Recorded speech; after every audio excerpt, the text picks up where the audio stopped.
अभी यहाँ पे आपको एक फोटो क्लिक करके दिखाता हूँ अपने कैमरा से, जो कि 3 लाख रुपए का, एंड इसके अंदर एक लेंस लगा पड़ा है 50mm 1.8, ठीक है।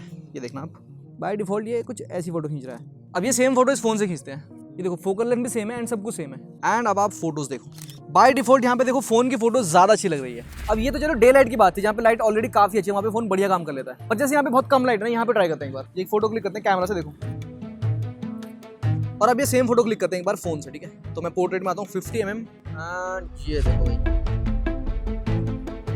ये देखो यहाँ पे भी ना आपको पहली नजर में फोन की फोटो ही पसंद आएगी। कैमरा में शेडोज बहुत ज्यादा हार्ड दिख रही है, लेकिन जैसे हम फोन की फोटो पे आते हैं तो यहाँ पे लाइट एंड शेडो काफी बढ़िया से बैलेंस हो रखी है। तो मतलब ये 3 लाख रुपए का कैमरा बेकार है। देखो प्रॉब्लम ना इस कैमरा के अंदर नहीं है, प्रॉब्लम है प्रोसेस में। क्योंकि जब हम किसी कैमरा से फोटो क्लिक करते हैं तो वो हमें रॉ फाइल देता है। अब रॉ का मतलब सिंपल है, उसके अंदर लाइट की सारी इन्फॉर्मेशन होती है, जैसे हाईलाइट, शेडोज, व्हाइट बैलेंस, इन सब चीजों का ना पूरा डेटा रहता है। बस ये सारी डिटेल्स ना अनप्रोसेस रहती है, मतलब फोटो का ना फाइनल आउटपुट रेडी नहीं होता। फाइनल लुक के लिए ना फोटो को एडिट करना पड़ता है, उसके कलर्स एक्सट्रैक्ट करने पड़ते हैं, हाईलाइट शेडो को बैलेंस करना पड़ता है, कॉन्ट्रास्ट, एक्सपोजर, ये सारी चीजें खुद से मैनेज करनी पड़ती है। तब जाके कैमरा की रॉ फोटो यूजेबल फोटो में कन्वर्ट होती है। मैंने आज तक जितनी भी फोटोज अपने इस कैमरा से क्लिक किया, इंस्टा पे पोस्ट किया, उन सब में यही प्रोसेस फॉलो किया है। पहले फोटो को क्लिक किया, फिर लाइटरूम एंड फोटोशॉप पे घंटों बैठ के उस फोटो को एडिट किया एंड फिर फाइनल उसको पोस्ट किया। अब इससे फोटो का फाइनल आउटपुट तो अच्छा आता है, लेकिन ये सारा प्रोसेस में कोई आम आदमी नहीं करेगा, इसलिए फोन्स के अंदर ऐसा कोई प्रोसेस डाला ही नहीं है। मतलब ऑप्शन तो होता है फोन्स के अंदर भी रॉ फोटो क्लिक करने का, जहाँ पे आप लाइट को, शेडो को या फिर कलर्स को सब कुछ खुद से बैलेंस कर सको, बट नॉर्मल लोग उसको यूज नहीं करते हैं, क्योंकि बाय डिफॉल्ट फोन अपने नॉर्मल मोड में फोटोज को ज्यादा अच्छा क्लिक कर लेता है। अब इसका ये मतलब बिल्कुल भी नहीं है मैं कैमरा को फोन से बेकार बता रहा हूँ। इनफैक्ट फोन एंड कैमरा का कंपैरिजन भी नहीं है, क्योंकि दोनों के सेंसर साइज में बहुत ज्यादा फर्क है। मैं बस आपको ये बताना चाह रहा हूँ कि दोनों कैमरा काम कैसे करता है। देखो कैमरा के अंदर ना कोई ब्रेन नहीं होता, इसलिए वो इमेज को बस क्लिक करता है, उसको प्रोसेस नहीं कर पाता। लेकिन सभी स्मार्टफोन के अंदर एक डेडिकेटेड चिपसेट होता है जो इमेज को क्लिक करने के बाद उनको तुरंत प्रोसेस भी करता है। ये सारा काम ना फोन के प्रोसेसर का होता है। अब जैसे इस फोन के अंदर स्नैपड्रैगन के 8 सीरीज का प्रोसेसर मिलता है, स्नैपड्रैगन 8S Gen 3।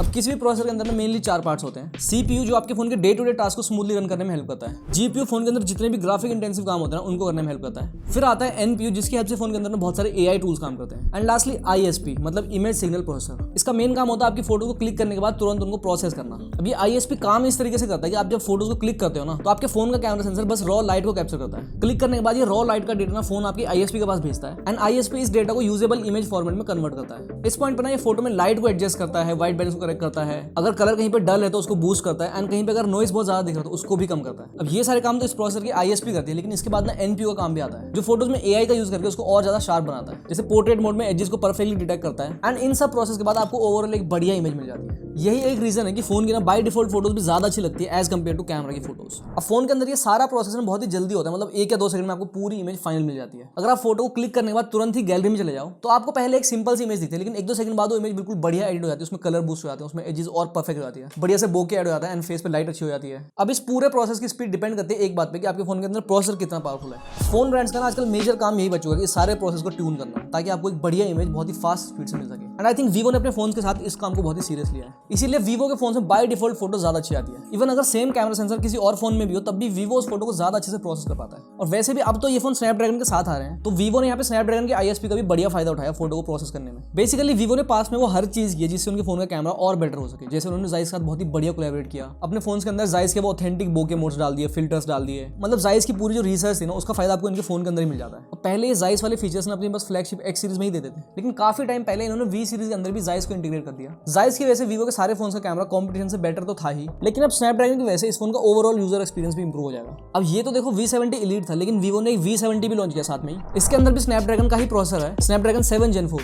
एंड इसके अलावा ये दोनों ही फोन्स आइडेंटिकल है, इनका size, display, battery, design, camera सब कुछ एग्जैक्ट सेम है। इन दोनों ही फोन्स में ना जाइस का 50 मेगापिक्सल मेन कैमरा मिलता है, 50 मेगापिक्सल का एक 3x टेलीफोटो कैमरा भी मिलता है एंड दोनों में ही एक अल्ट्रा वाइड कैमरा भी है 8 मेगापिक्सल का। इवन इन दोनों ही फोन्स के अंदर ना फ्रंट कैमरा भी 50 मेगापिक्सल का है। बस V70 Elite का ना प्रोसेसर इससे थोड़ा बेटर है, जिसकी वजह से इसके अंदर ISP भी इससे बेटर मिलती है, जिसकी वजह से ना फोटोज में डायनामिक रेंज को थोड़ा और अच्छे से प्रोसेस कर पाता है। मतलब डायरेक्ट सनलाइट में ही फेस ऐसे ओवर एक्सपोज नहीं होता, लो लाइट शॉट्स में भी फोटोज के डार्क पार्ट में थोड़ी और डिटेल रहती है, कलर्स वगैरह भी ओवरऑल काफी बैलेंस लगते हैं। अब इसका मतलब ये नहीं कि V70 फोटोज बुरी क्लिक करता है। ये कुछ फोटोज देखो जो हमने V70 से क्लिक किया है एंड फोटो में देखो बोके कितना प्यारा लग रहा है, यहाँ पे फेस पे लाइटिंग कितनी परफेक्ट पड़ रही है एंड यहाँ पे स्काई का कलर देखो कितना अच्छा लग रहा है। इवन लो लाइट सिनेरियो में भी बहुत ही बढ़िया काम करता है। मतलब ये फोन किसी भी सिनेरियो में स्ट्रगल नहीं करता, जबकि मैक्सिमम फोन ना एक्सट्रीम लो लाइट या फिर एक्सट्रीम हार्ड लाइट में उतना अच्छा काम नहीं करते। इन दोनों ही फोन का कैमरा वैसे मैंने काफी टेस्ट कर लिया, लेकिन मैं चाह रहा हूँ इसे एक डेडिकेटेड फोटोशूट ब्लॉग बनाया जाए, ताकि मैं इन दोनों ही फोन से बहुत ही तगड़े ऐसे पोर्ट्रेट क्लिक कर पाऊँ। अगर आप चाहते हो मैं फोटोशूट ब्लॉग करूँ इन फोन के साथ तो मुझे कमेंट करके ये बता देना। बाकी आप इन दोनों ही फोन को चेकआउट कर सकते हो, इन दोनों का लिंक आपको मिल जाएगा डिस्क्रिप्शन में। एंड मैं मिलता हूँ नेक्स्ट वीडियो में, तब तक के लिए thanks for watching and good bye.